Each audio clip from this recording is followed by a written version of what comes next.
Witnesses described it as a sea of people. Tens of thousands of Venezuelans rushed to the border and Táchira state over the weekend when the government decided to temporarily open the border with Colombia. People don't have any food, this woman said. We're forced to do this and risk being crushed to death so that we can get across the border and get some food.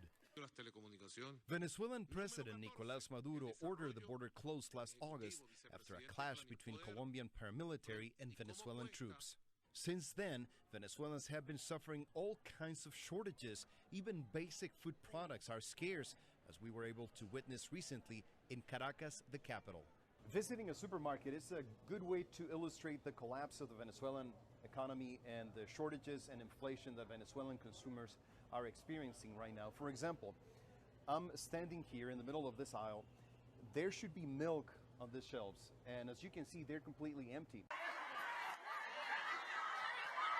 Earlier this month, about 1,000 desperate women dressed in white overwhelmed border authorities and crossed into Colombia. This weekend, Colombian migration authorities said nearly 100,000 Venezuelans went across. We want the border reopened for good, this man says. We need to resupply our pantries because here in Venezuela, we have nothing. Socialist President Nicolás Maduro says he's the victim of an economic war that seeks to destabilize the country and topple his government. Back at the border, a pregnant woman walks into Colombia hoping to be able to feed her family and her soon-to-be-born child. Not too far away, an elderly woman walks with the help of a cane. Politics is far from their mind. For now, all they can think of is filling their stomach. Rafael Romo, CNN, Caracas.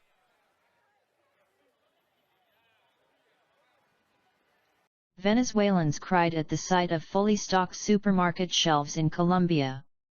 Pregnant women, children, and even elderly Venezuelans crossed into Colombia on Sunday after the border was temporarily reopened, allowing them to buy basic foods and toiletries, rare commodities in their home country. Tearful Venezuelans had gone weeks without basic food items like milk, flour, and toilet paper. It's a sad but common part of daily life today in crisis-ridden Venezuela, a country that has the world's largest proven reserves of oil.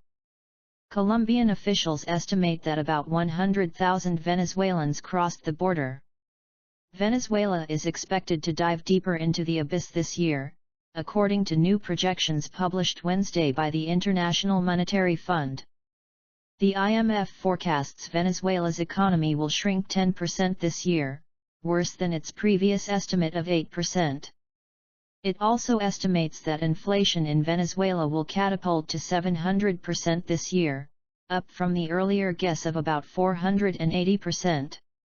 Venezuela's economic condition continues to deteriorate, says Alejandro Werner, chief Latin America economist at the IMF. The estimates for growth and inflation are the worst worldwide. The numbers are just the tip of the iceberg. Venezuela is deep into a humanitarian crisis. People are dying in ill-equipped hospitals and many live without basic food items.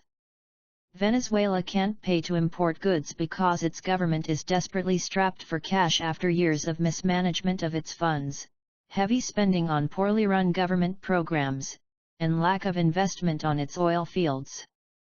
In January, Maduro packed the country's Supreme Court with allies to prevent opposition leaders from passing new legislation.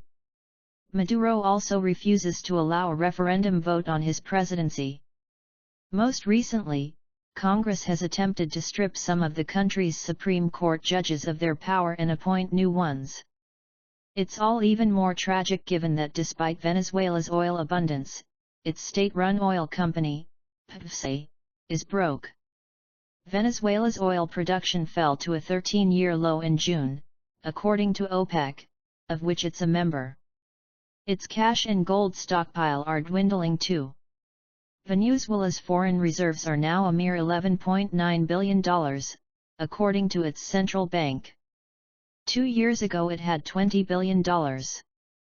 The country has had to ship gold to Switzerland this year to help pay down its debts. Venezuela could be quickly approaching an economic judgment day. It owes about $5 billion in a string of bond payments between October and November. Many experts believe the chance of default is very high.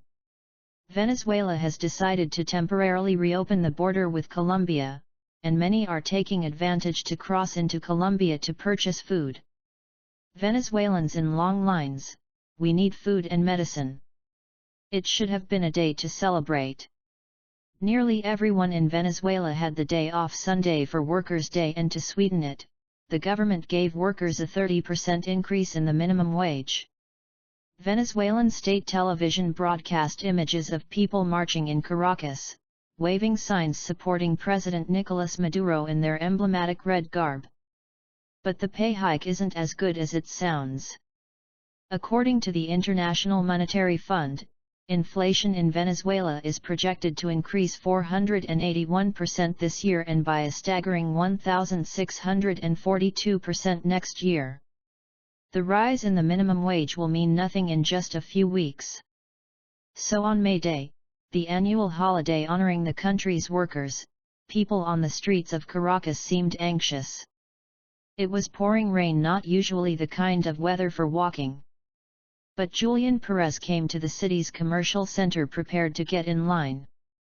That's how Venezuelans spend most of their time now, waiting not for luxuries but basic goods. It wasn't long before Perez walked toward a subway station soaked and empty-handed. Sunday was one of 2 days when he is allowed to buy staples at government supermarkets, where a rationing system has been put in place determined by the final digit of his personal ID. But when Perez and others arrived, expecting to see the usual lines that form at government stores, they found they were shut tight for the national holiday. Most of the private-owned supermarket chains were also closed. My ID ends in 9. I can only come back here on Friday now, Perez said. I don't think I'll be able to make it though. It's impossible. At home, Perez said, his shelves are bare. I was going to buy flour, rice, all the basics I have been needing for weeks, and now, I leave with nothing, he said. We are hungry. The ration system was put in place by Maduro's government after dropping oil prices led to major deficits, which the government countered by printing money.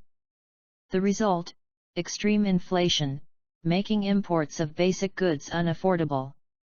The goal, officials have said, is to give people access to price-controlled food that's much cheaper than it would be in a private store. On Monday, the rain had stopped and the stores were open, but that didn't make the people waiting more optimistic. We are hungry, Zula Urbina told CNN as she stood outside one of the government stores. We have needs. We have no food. Look at this line here, mothers who are hungry and have needs. We need food and medicine. We can't find anything. What's finishing us off? Hunger. For Lides Nanez, a mother of 2 who is 6 months pregnant, the situation is dire. She lives in one of the barrios, the country's favelas, where she said she has had no access to basics such as milk or rice for weeks, and where she has to wait up to 12 hours in line at her local store. There are only a few items inside her refrigerator and no milk for her 2 small children. When I can find it, she said, they drink it. She can't get the care she needs. The rationing and shortages go beyond food and have now extended to basic medical care. For Yuste Bolivar, who underwent a double mastectomy in December and was subsequently diagnosed with skin cancer, the lack of access to chemo has put her life at risk. It pains me to see Venezuela is the state that it's in right now, Bolivar said, sitting on her porch in a suburb near Caracas. But what really makes my heart ache is the thought of not being here for my daughter tomorrow. Due to the high costs of her treatments, Bolivar and her 9-year-old daughter, Alejandra, moved back in with her parents. Her mother, Jeanette de Bolivar, a social worker, said she fears her daughter may be running out of options. Her condition requires her to follow a certain diet, and we can't get the food we need. She needs medicine and treatment, and she can't get the care she needs, the mother said, fighting back tears. What can we do in order to make the government understand that Venezuelans are dying? Maduro said capitalism and corruption have caused the health system to become compromised. In a recent televised speech, he said an internal mafia in the public health system was falsifying prescriptions and stealing medicines to be sold on the black market. For Bolívar and her family, all she is looking for is a solution fast. Cancer waits for no one, she said. I am so worried about my health and the health of so many people who are going through this now.